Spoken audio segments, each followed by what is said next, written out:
আসসালামু আলাইকুম। সংবাদে আপনাদের সবাইকে স্বাগত জানাচ্ছি। আমি ফিরোজ তোহা। শুরুতেই সংবাদ শিরোনাম। বাংলাদেশের সর্বশেষ গুরুত্বপূর্ণ আপডেট সংবাদে আপনাকে স্বাগত। শুরুতেই সংবাদ শিরোনাম, পরে বিস্তারিত। শুরুতেই জানাবো, নাটোরে নেতানেহুর কুশপুত্তলিকা দাহ, গাজা ইসরায়েলের বর্বর আগ্রাসন ও নারী শিশুদের হত্যা এবং মানবতার অপরাধীদের বিরুদ্ধে চলমান অপরাধের প্রতিবাদে নাটোরে ইসরায়েলের প্রধানমন্ত্রী বেঞ্জামিন নেতানেহুর কুশপুত্তলিকা দাহ করা হয়েছে সোমবার ৭ এপ্রিল সন্ধ্যার পর নাটোরে স্বার্থরক্ষা কমিটির উদ্যোগে নাটোর প্রেস ক্লাবের সামনে এই প্রতীকী কর্মসূচি পালন করা হয়েছে। এরপর জানাব, মাস ফর গাজায় অংশগ্রহণ করার জন্য আহ্বান জানিয়েছেন মাহমুদুল্লাহ। ফিলিস্তিনের নৃশংস হত্যাযজ্ঞের প্রতিবাদে সোমবার বিশ্বজুড়ে পালিত হচ্ছে নো ওয়ার্ক নো স্কুল কর্মসূচি আগামী ১২ এপ্রিল শনিবার বিকাল ৩টায় শাহবাগ থেকে মানিক মিয়া অ্যাভিনিউ অভিমুখে মার্চ ফর গাজা শিরোনামে একটি কর্মসূচি আয়োজিত হতে যাচ্ছে। সেই কর্মসূচিতে যোগ দেওয়ার জন্য আহ্বান জানিয়েছেন জাতীয় দলের ক্রিকেটার মাহমুদুল্লাহ। এবারে জানাবো, হাই কমিশনারের দায়িত্ব পালনে দিল্লি গেলেন রিয়াজ হামিদুল্লাহ। বাংলাদেশের নতুন হাই কমিশনার হিসেবে যোগ দিতে দিল্লি গেলেন পররাষ্ট্র সচিব পদমর্যাদার পেশাদার কূটনৈতিক রিয়াজ হামিদুল্লাহ। আজ ৭ এপ্রিল তিনি দিল্লির উদ্দেশ্যে ঢাকা ছেড়েছেন। এদিকে এবছর পহেলা বৈশাখে পান্তা ইলিশ না খাওয়ার আহ্বান মৎস্য উপদেষ্টা প্রধান উপদেষ্টার। এবছর পহেলা বৈশাখে পান্তা ইলিশ না খাওয়ার জন্য আহ্বান জানিয়েছেন মৎস্য প্রাণী সম্পদ মন্ত্রণালয়ের উপদেষ্টা ফরিদা আক্তার। তিনি বলেছেন, পান্তা ভাত ইলিশ খাওয়া আমাদের সংস্কৃতি নয়। এ সময় ইলিশ পাওয়া যায় না, জাটকা ধরে ধরে ইলিশ হুমকির মুখে ফেলবেন না। জানাবো, সিআইডির জালে আটক ভুয়া ঊর্ধ্বতন সরকারি কর্মকর্তা। সামাজিক যোগাযোগ মাধ্যমে টেলিগ্রামে কখনো বা কখনো অনলাইনে আউটসোর্সিংয়ের কাজ শেখানো কিংবা সরকারি ঊর্ধ্বতন কর্মকর্তা সেজে অভিনব উপায়ে মেয়েদেরকে প্রতারণার মাধ্যমে লাখ লাখ টাকা হাতিয়ে নেন এই চক্র। অবশেষে সিআইডির সাইবার পুলিশের সদস্যরা তাকে গ্রেপ্তার করেছে। গ্রেপ্তার দুইজন হলেন সুকান্ত বিশ্বাস ও মানব বৈদ্য। তাদের কাছ থেকে অপরাধ কার্যের ব্যবহৃত ৬টি মোবাইল ফোন, ১৪টি সিম জব্দ করা হয়েছে।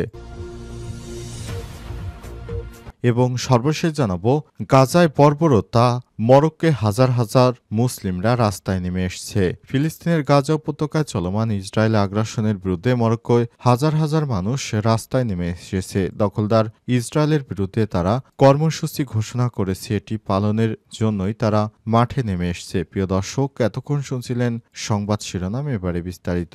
তবে তার আগে বন্ধুরা, অনুরোধ থাকবে সংবাদটিতে একটি লাইক দিন। এই চ্যানেলে আপনি নতুন হয়ে থাকলে আমাদের সংবাদটি দেখতে দেখতে চ্যানেলটি সাবস্ক্রাইব করে রাখুন। কমেন্ট করে আপনার মূল্যবান মতামত জানিয়ে দিন আপনি বিশ্বের কোন দেশ থেকে বা বাংলাদেশের কোন স্থান থেকে আমাদের সংবাদটি দেখছেন এবং শুনছেন। আর বন্ধুরা, এই সংবাদটি আপনার সোশ্যাল মিডিয়া ফেসবুকে বন্ধুদের মাঝেও শেয়ার করে দিন। এবারে বিস্তারিত।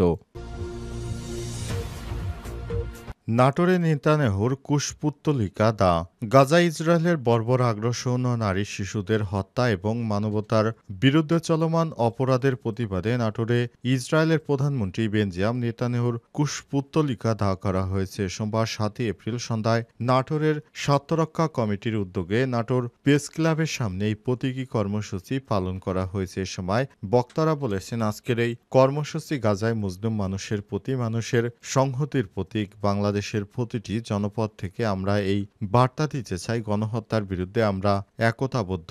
নাটোরের স্বার্থরক্ষা কমিটির সদস্য সচিব শেখ রিফাত মাহমুদ বলেছেন, ইসরায়েল গাজায় যে হত্যাযজ্ঞ চালাচ্ছে তা মানবতা এবং সভ্যতার বিরুদ্ধে যুদ্ধ। নিরস্ত্র শিশু, নারী ও নিরীহ মানুষের উপর বর্বরতা হামলা চালিয়ে তারা যে নৃশংসতা চালাচ্ছে তা জাতিগত নির্মূল অভিযান ছাড়া আর কিছু নেই। সময় উপস্থিত ছিলেন নাটোর স্বার্থরক্ষা কমিটির রাহিক খান চৌধুরী, সানি উল্লাহ ইসলাম, ইফতেখার শাওন সহ সংগঠনের অন্যান্য নেতৃত্ববৃন্দ।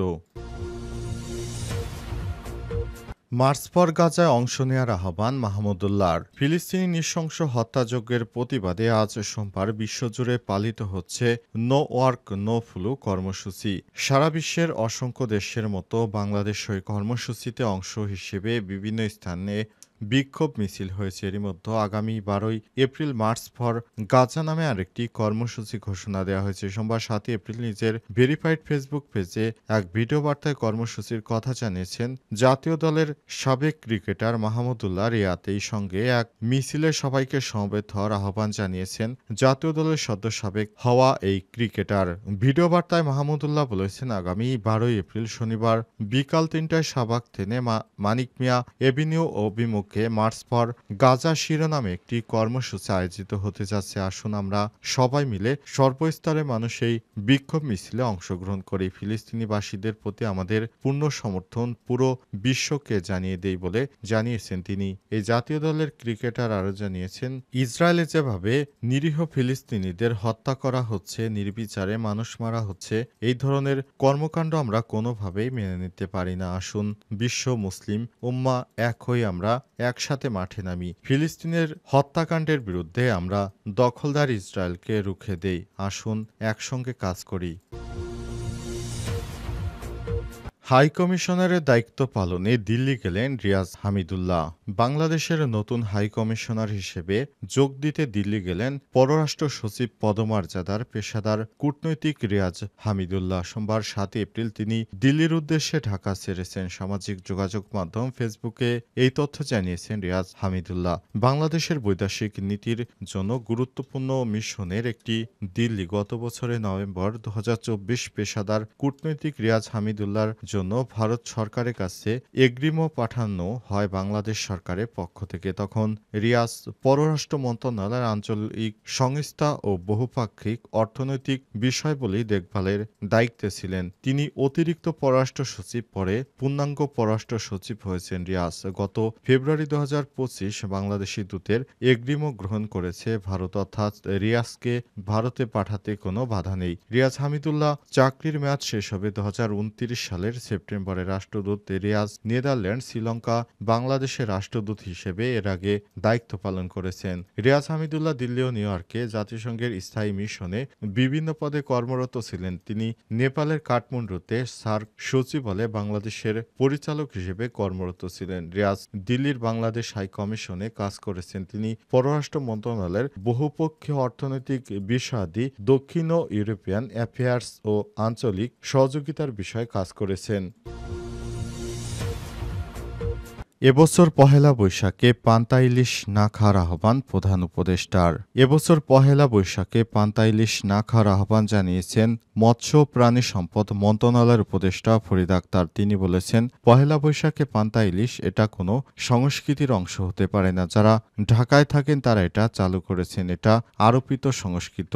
সোমবার 7 এপ্রিল দুপুরে সচিবালয়ে মৎস্য ও প্রাণী সম্পদ মন্ত্রণালয়ের সম্মেলন কক্ষে জাটকা সংরক্ষণ সপ্তাহ 2025 উপলক্ষে আয়োজিত এক সংবাদ সম্মেলনে সব কথা বলেছেন তিনি। মৎস্য উপদেষ্টা বলেছেন, আপনারা চৈত্র সংক্রান্তি পালন করবেন এবং পহেলা বৈশাখে বাতাসা খান, দই চিরা মিষ্টি, ছাতুর শরবত খান, শাকসবজি সবকিছু খান, ইলিশ বাদে অন্য মাছ খান। উপদেষ্টা আরও বলেছেন, মানুষ পহেলা বৈশাখে ইলিশ খায় কেমন করে? এ সময় তো ইলিশ পার কথা না। পহেলা বৈশাখে পান্তা ইলিশ আমাদের সংস্কৃতির অংশ নয়, এটা আমি পরিষ্কার করতে চাই। যেহেতু ঢাকায় এটা চালু হয়েছিল পহেলা বৈশাখে, যারা ইলিশ খাবেন তারা জাটকাই খাবেন, একই সঙ্গে তারা আইন লঙ্ঘন করবেন। কাজেই বাজারে পাওয়াটাও আইন লঙ্ঘন হয়। এ সময় তাতে জোরালোভাবে জাটকা সংরক্ষণের বিষয়টা সচেতন করাই আমাদের লক্ষ্য।